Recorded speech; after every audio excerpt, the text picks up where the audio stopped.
3 décembre. On est non très loin de Père-Lachaise. Et pour commencer, je voulais parler un petit peu et resituer et recontextualiser ton parcours. Tu es normande. Je suis normande. Grandi en Normandie, d'un père pêcheur, une mère qui est aide-soignante et un grand-père qui est agriculteur. Tu as fait ton collège à Deauville, donc station balnéaire justement, où tu dis être confronté à une espèce de fausse bourgeoisie où il y a la volonté de toutes les personnes que tu côtoies au collège d'avoir la dernière Canada Goose et le dernier sac Longchamp. C'est justement quelque chose avec lequel tu as du mal à te positionner, ou en tout cas à t'assimiler. Tu as des troubles de cœur et des troubles qu'on va peut-être dire parentaux qui font que tu as un contexte de vie qui est assez difficile. Tu as une adolescence qui peut être assez difficile. En tout cas, il y a plein de ruptures, c'est vrai, ouais. Tu l'as vécu, enfin voilà, t'as pas eu une adolescence, on va dire, facile. Et le résultat, c'est que tu loupes ton brevet. Ouais. Oh la main. Tu loupes ton brevet et donc tu finis par pas pouvoir faire de bac général et tu te retrouves à faire un bac donc pro en métier de la mode et du vêtement. Cependant, tu arrives quand même à réussir à finir en cours du soir d'art à Caen, ouais. Où tu as une prof dont tu peux citer le nom peut-être. Cathy, bien sûr. Qui en fait t'encourage, même si bah, voilà, t'as pas un parcours simple et t'es en bac pro, de peut-être tenter les beaux-arts et faire une école d'art. Donc elle t'aide à monter ton dossier. Grâce à son aide, entre guillemets, tu es accepté à l'école d'art supérieure d'art et médias de Caen. Et donc tu as un espèce de parcours atypique et en même temps, je pense, qui est pourtant similaire au final au cheminement de parcours de personnes qui se retrouvent un petit peu à faire des études d'art. Justement, avec ce parcours atypique, je voulais te demander, avec le recul que tu as aujourd'hui, si à un moment, maintenant, ça te semble comme une évidence que tu aies fait des études d'art ou pas ? Oui. Sans trop de mots, et ça restera une évidence. Après, comment définir l'évidence ? Mais ce qui est pour moi est une évidence, c'est quelque chose qui arrive sans qu'on l'ait prémédité. Mmh. Et d'arriver en école d'art, comme tu l'as dit d'abord à Caen, c'était pas prémédité. Le fait de vouloir entreprendre une école d'art, c'était pas prémédité. J'étais en bac pro, métier de la mode et du vêtement, après avoir échoué au brevet, même pire, triché en fait au brevet et m'être fait avoir, fait prendre. Je savais pas ça. Donc j'échappe de loin à 5 années sans pouvoir passer le diplôme. Donc c'est plus qu'une évidence. Et ensuite, il y a la rencontre avec Sylvie, qui, au-delà de m'avoir aidée, elle a cru en moi. Et je pense que c'était peut-être à un moment où j'avais juste besoin de ça, qu'on me dise juste tu es capable, tu peux le faire. Et au-delà de tu peux et tu es capable, tu vas respirer en fait. Tu vas pouvoir découvrir un monde que tu ne connais pas du tout. Et l'arrivée en école d'art, d'apprendre par soi-même, d'aller voir ce qu'on a envie d'aller voir et d'être dans quelque chose à la fois avec un emploi du temps, mais en même temps c'est beaucoup de temps libre pour pouvoir se donner de soi-même et pour pouvoir aller voir ce qu'on a envie de décider d'aller voir. Est-ce que tu peux nous dire, par rapport à quand tu es arrivé aux Beaux-Arts et que tu découvres ce monde, est-ce que tu as tout de suite eu un intérêt pour des médiums divers et variés, ou c'est comment tu t'es retrouvé justement parce que beaucoup de personnes en général arrivent aux Beaux-Arts et ensuite font que de la peinture par exemple, et toi c'est pas ça. Est-ce que tu peux nous en parler un petit peu ? J'arrive aux Beaux-Arts, déjà je me rends vite compte, je sais pas si c'était lié à ma promo, mais que je suis très jeune par rapport à d'autres qui ont déjà à ce moment-là, du coup mon âge aujourd'hui, 25, 26, qui sont en première année.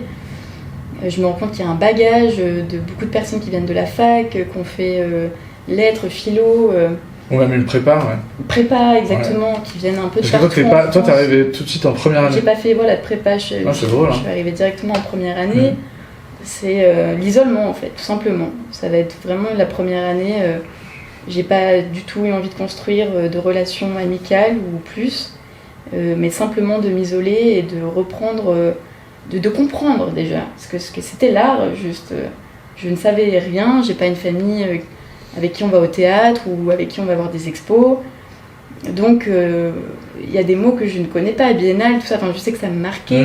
Je ne savais pas de quoi on parlait. Et au-delà de ça, j'arrive dans la bibliothèque et j'avale, je sais pas comment dire, chaque cours c'est un truc qui se passe en moi. Et j'avais cette sensation de me dire, mais punaise, si j'avais pas fait cette école, ce monde-là, il n'existerait pas.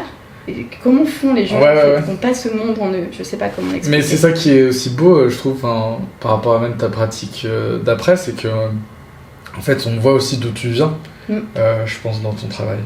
Et c'est sûr que, moi, c'est une des choses qui me touche dans tes formes. En fait, t'as un rapprochement au terroir qui est présent, tu vois. En effet, c'était pas inné, en fait. C'était juste...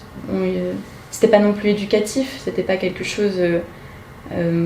ma mère, elle est très attirée par beaucoup de formes artistiques, disons. Et avec mon père, lui, c'était l'artisan de la maison. Il faisait tout, de ma cabane de poupées au jardin, réparer la voiture. On jetait pas, on rénovait, donc il y avait aussi cet aspect-là. Je l'ai vu construire ma maison. Ça bricole. Ouais. À quand tu obtiens ta licence? Une licence. Et ensuite, tu décides que tu veux aller aux Beaux-Arts de Paris. J'ai voulu tenter 2 écoles, la Villa Arson et les Beaux-Arts de Paris. Et j'ai été passer mon concours à Nice et c'était un super moment. Et puis finalement, j'ai eu les Beaux-Arts de Paris. Et pas Nice? Et j'ai eu Nice. Ouais. Et donc, tu as fait le choix de Paris quand même. Et j'ai fait le choix de Paris après beaucoup de contacts avec les profs à Caen. Je posais beaucoup de questions. Sans tout évoquer, mais en tout cas, j'ai eu un professeur de sculpture qui m'a dit, tu sais, rentrer dans Paris, c'est très difficile. Ouais. En sortir, c'est très simple. Et cette phrase, pour toujours, il a tout dit, j'ai pas eu besoin de plus.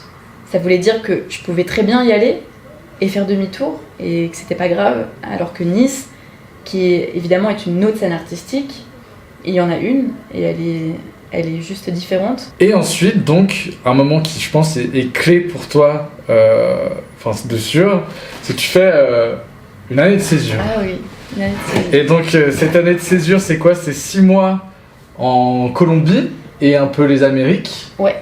Et donc, c'est 6 mois que tu décris comme une totale liberté. Et ensuite, retour en France, 6 mois à travailler 12 heures par jour dans un camping que tu décris un peu comme une cage, ou en tout cas où on te prive d'une grande liberté. Et pourtant, justement, encore une fois, c'est durant ton master tout ça que ça se passe.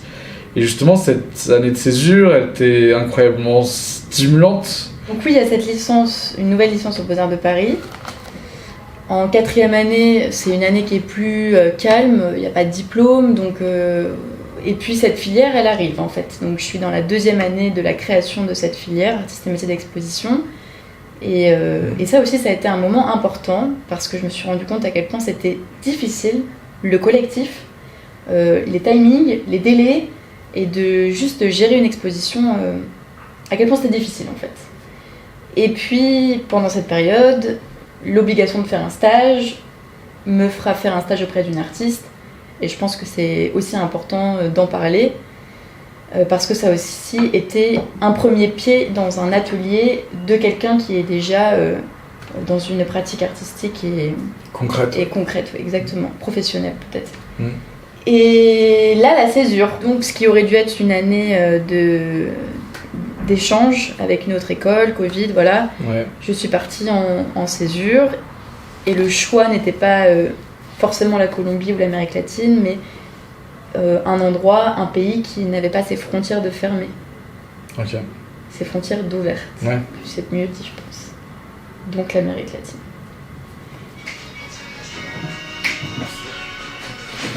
Ah ouais, c'est ça. Et je vais lui casser la patte.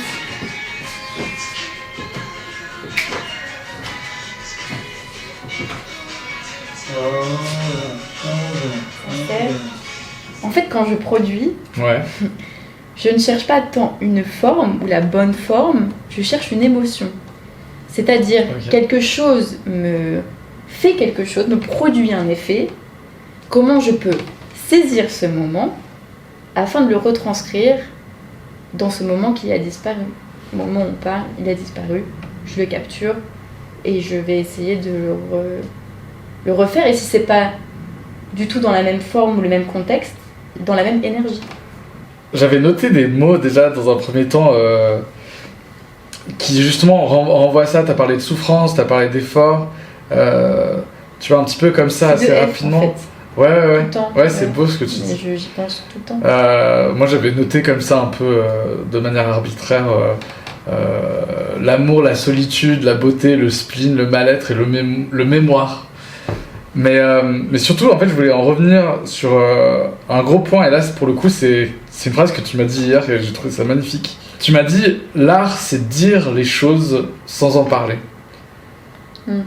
Est-ce que... qu'est-ce que ça veut dire ? Je me suis toujours dit qu'on avait tous à un moment donné raté une marche, plus ou moins grande, et qu'on avait trébuché, et que ça venait peut-être de là, l'envie de pouvoir s'en sortir et s'exprimer. Et donc pour moi, l'art serait de pouvoir s'exprimer autrement que par la parole. Mais aujourd'hui, je comprends aussi que la parole est une forme d'art. Donc, oui, l'art, c'est juste... c'est tenter de s'exprimer, en fait. C'est juste de pouvoir parler quand on est seul, de pouvoir faire une forme quand on est seul, de pouvoir voir un paysage qu'on n'a pas autour de nous et qu'on a envie de le créer, de pouvoir revivre une émotion, de pouvoir revivre un symptôme, je sais pas. Il y a une intimité aussi dans ton travail, je trouve. Tu vois, j'ai l'impression que, en fait, par rapport à beaucoup de personnes, il y a beaucoup de personnes qui font de l'art sur, et c'est normal, ils font de l'art un peu sur eux-mêmes et sur ce qu'ils vivent, sans que ce soit forcément égoïste, mais en tout cas, il y a quand même le personnage de l'artiste qui rentre en jeu, souvent dans certains travaux. Pour toi, je pense que c'est ce qui me touche dans ton travail, c'est que c'est le cas, et en même temps, c'est pas quelque chose qui est visible. Et c'est pour ça que cette phrase, l'art, c'est dire les choses sans en parler, ça m'a tellement touché, parce qu'en fait, de part peut-être aussi le fait que t'as pas eu une enfance et une adolescence ancrée avec les pieds dans l'art, mais plutôt les pieds dans le bricolage, dans le terroir, dans les personnes et les relations. En fait, c'est ce qui a fait que tu t'exprimes. En fait. Ouais, voilà. Et c'est de manière concrète, enfin réelle. Et je trouve ça super beau. À partir de ça, je pense que ça m'évoque quelque chose qu'on m'a souvent dit au Beaux-Arts de Caen avec mon travail. C'était « mais si tu n'es pas là, on comprend pas ce que tu racontes ». Il y avait ces bars dont je t'ai parlé, qui étaient montées, et mais moi je parlais d'amour. Et ce qu'on voyait, en fait, c'était comme des étais ou des poteaux de béton, des systèmes de maintien entre deux surfaces. Et c'est anecdotique, mais ma mère était venue à mon diplôme et j'avais mis en fait une banderole pour qu'on ne s'approche pas, parce qu'il y avait un cours de peinture dans cette salle. Et quand elle est arrivée, elle m'a dit « Ah, l'école est en travaux !» Parce qu'elle avait vu mes deux pièces comme des étais qui étaient en train de soutenir le sol et le plafond. Et là, je me suis dit « Ok, quelqu'un qui juste n'a pas... qui arrive ou qui n'a pas encore le lexique ou le langage pour pouvoir l'appréhender, il ne pourra pas comprendre. » Et j'avais une prof d'architecture, qui a été aussi très importante dans mon parcours, qui m'a dit un jour « Mais il est où le vivant dans ton travail ?» Et aujourd'hui, plus que jamais, je fais un parcours dans le temps à aujourd'hui, plus que jamais, le vivant, il est là. Tu dis que ton travail parle d'amour et qu'il est vivant, et c'est vraiment deux mots qui pour moi définissent clairement ton travail. Donc c'est super intéressant de t'entendre dire que, en fait, à des moments, c'était pas le cas, ou en tout cas les gens le voyaient pas. Alors que je pense que justement c'est intéressant de voir par rapport à même juste ton évolution dans ta propre pratique, c'est que, en fait, même si ça a toujours existé, peut-être que c'était moins accessible. Et tu vois, pour parler de l'égoïsme de J'allais y l'artiste. revenir aussi. En fait, c'est des fois, en fait, on fait les choses pour nous, pour nous-mêmes, et ça parle de nous-mêmes, et nous, on s'y identifie. Mais du coup, c'est pas très généreux en termes de ce que ça donne à donner aux autres. Ah punaise, c'est Alors que exactement là- ce que j'allais dire. Mais absolument dans son sens contraire, entre guillemets. C'est-à-dire que pour moi, on peut être égoïste, Ouais. mais ça n'empêche pas de donner. Ouais, il y a une volonté que tu as, donc moi j'emploie le terme préservation, toi tu préfères conservation, Mais en fait, ça dépend. et tu dis que c'est une nécessité, mais si pour moi dans la lecture en tout cas que je fais de ton travail, c'est super important, parce qu'en fait, pour parler de ce premier regard, je pense que souvent on peut voir ton travail comme un geste qui peut s'apparenter à être violent, tu vois, d'emprisonnement, de figer. Je pense par exemple à Basta avec ce chien qui rougit et en même temps qu'il y a cette espèce de barrière autour de lui qui le rend de certaines parts inaccessible. T'as Palimpseste qui est un espèce de cabinet de curiosité, mais pareil, on a l'impression que tu figes les choses, que tu les gardes, et on pourrait voir une violence là-dedans.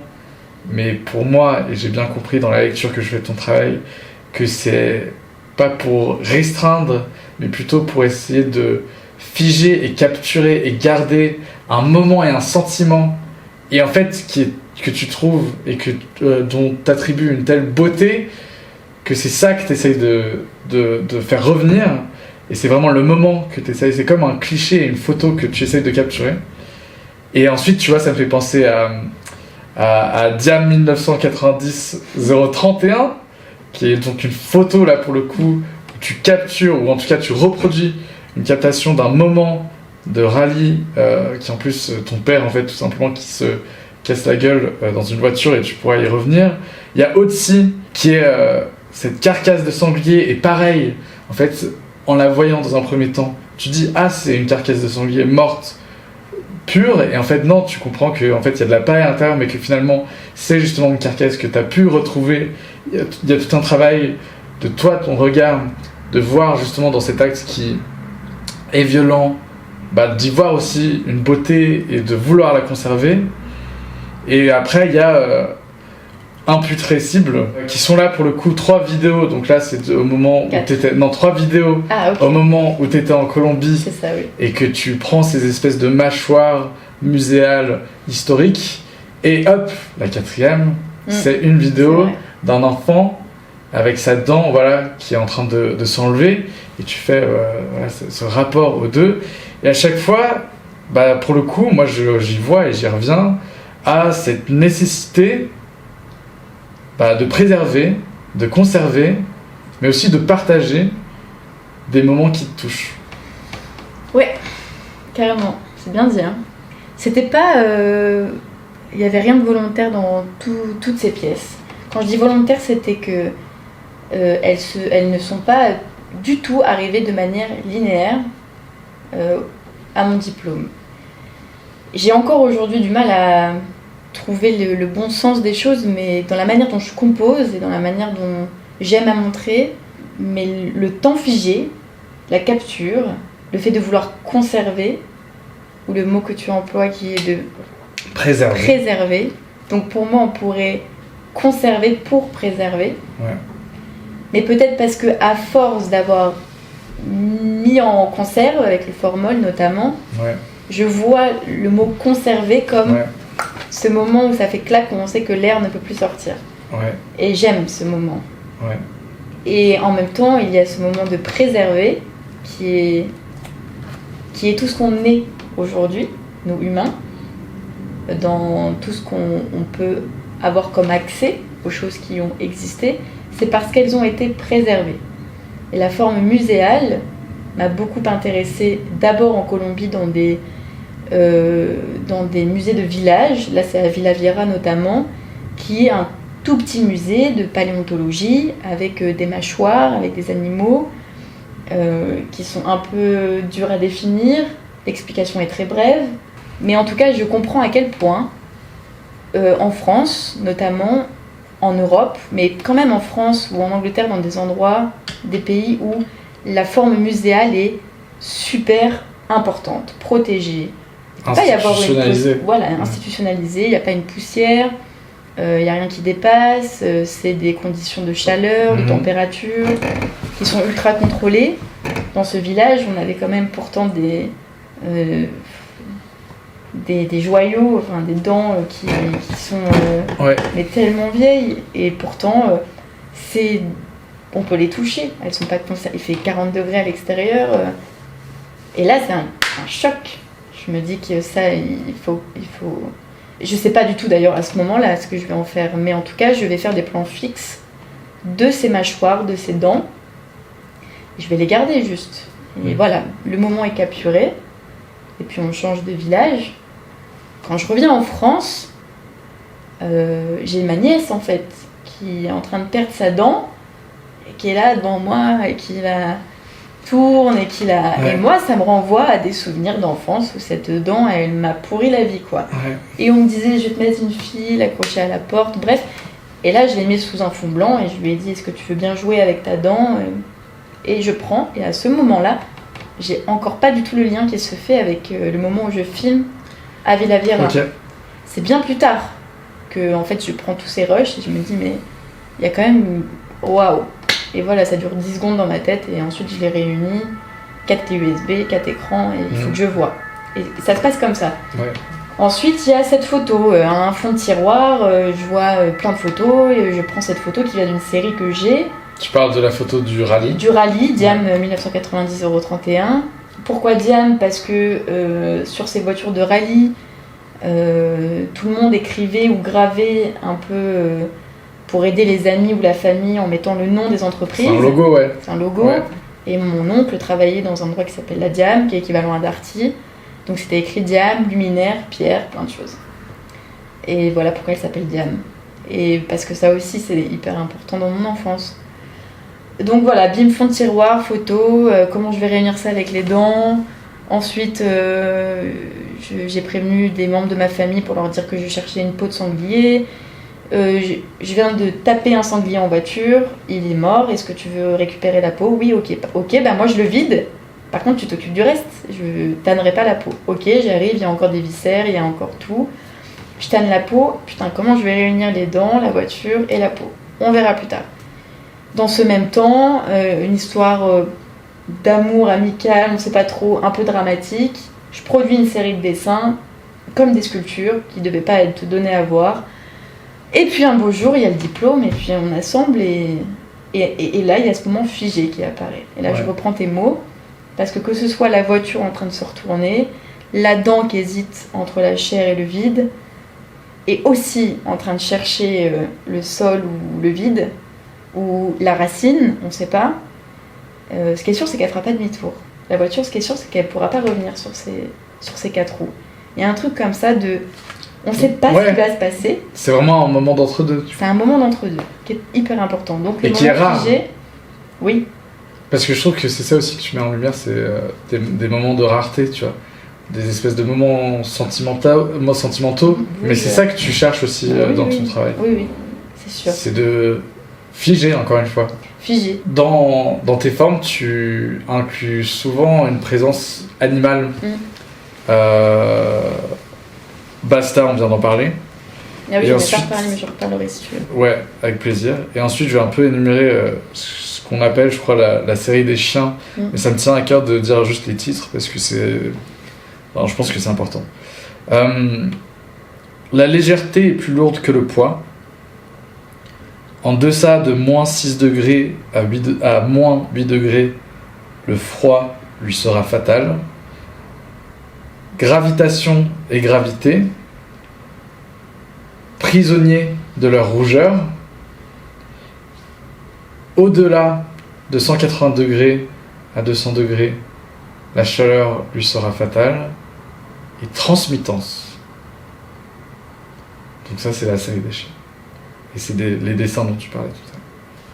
Tu dis que l'utilisation de ces animaux, c'est un moyen pour toi de ne pas représenter l'humain, parce qu'il y a justement une volonté de ne pas représenter l'humain dans ton travail.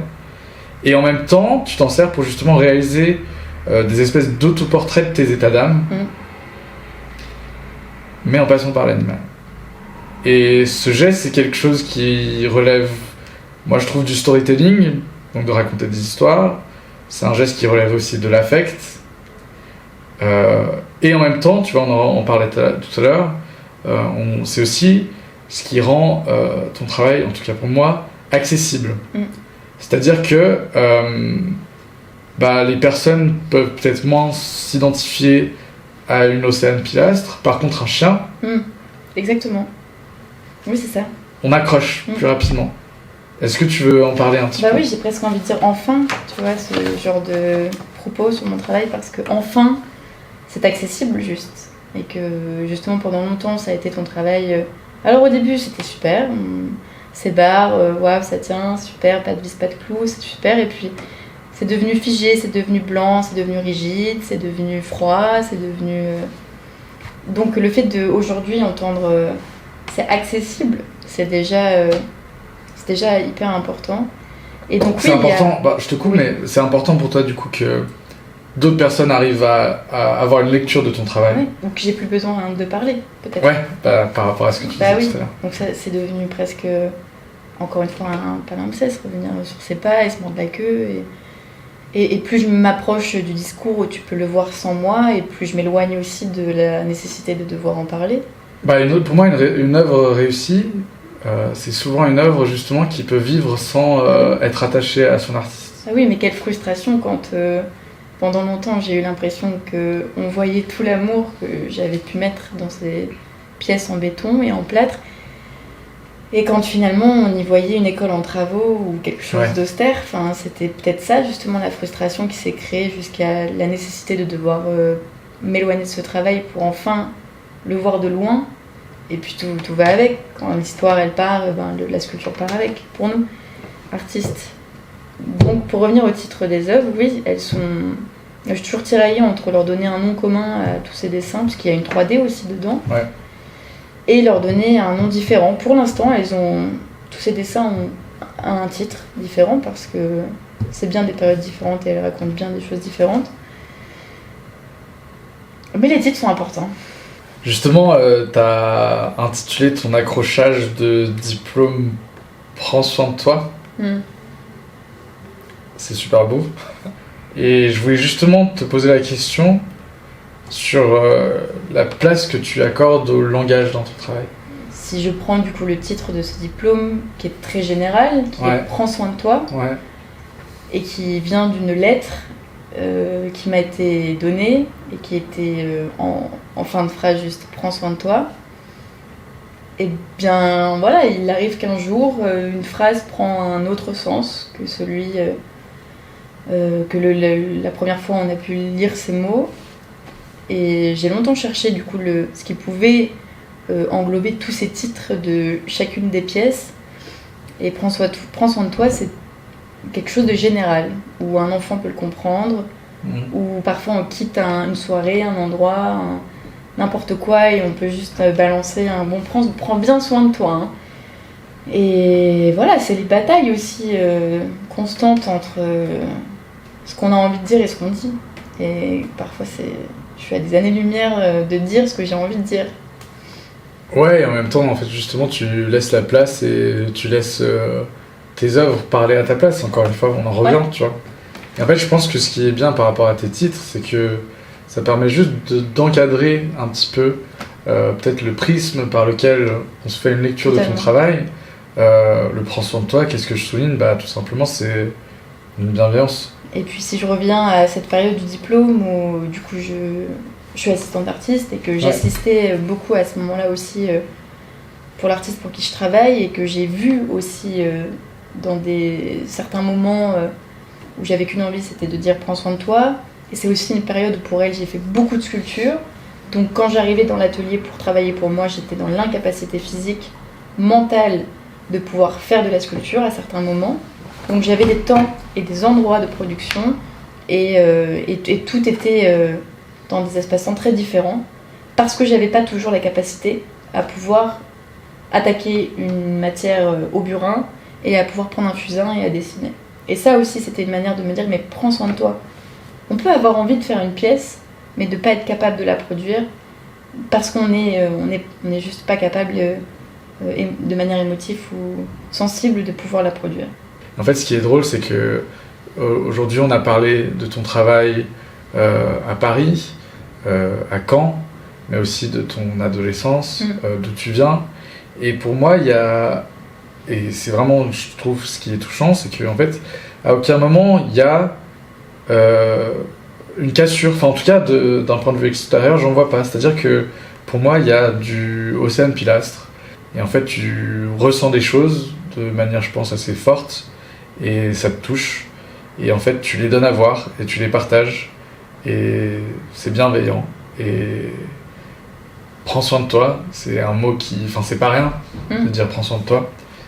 Et en même temps, ouais, tu vois, une pièce, et tu viens de la citer, mais juste pour la revenir, c'est sur direction perpendiculaire. Oui, mais tu dis que c'est du cartilage, c'est ça, hein? C'est une articulation.